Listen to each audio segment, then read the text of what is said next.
Hi guys, for this video ako ay nag-record kami. Gusto ko kumain ng natatamis ng dessert char. Tara na at meron tayong nalong. Meron tayo ditong angel. Baksin ko ang sana ng lipas mo. Hindi naman siguro ito nakisera. So, meron tayo ditong pinakulong tubig.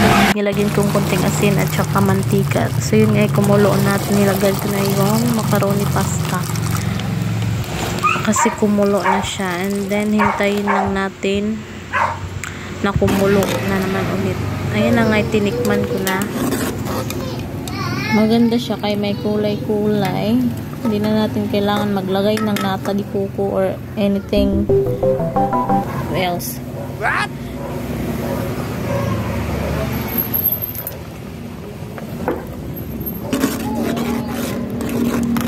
Kulang pa. Titikman natin ulit kung okay na siya. Ang ganda niya, may kulay light. Ready na siya. Uy, may itim. Palamigin muna natin tapos timplahan. So, ayun na nga ay maglagay na tayo dito ng condensed milk. So, yun na nga, yun lang po yung ingredients na ilalagay natin. So, yun lang, simple lang. Kasi yun lang ang meron. Yun na lang. So, okay na yan, ma'am. Maganda naman siya tignan at saka mukhang masarap naman siya. So, okay na yan. Ang importante, meron. Charis. Wow! So, ayun na nga.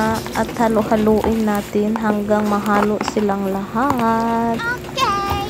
And then, lagyan muna natin, ubusin na natin ito para manamis-tamis. Wow! So, ayun na nga, hahaluin na naman natin hanggang mahalo. So, yun na, oh, ang ganda niya tignan. Masarap kaya ito. Siyempre, masarap yung gumawa. So,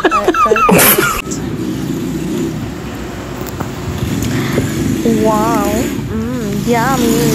Unang subo.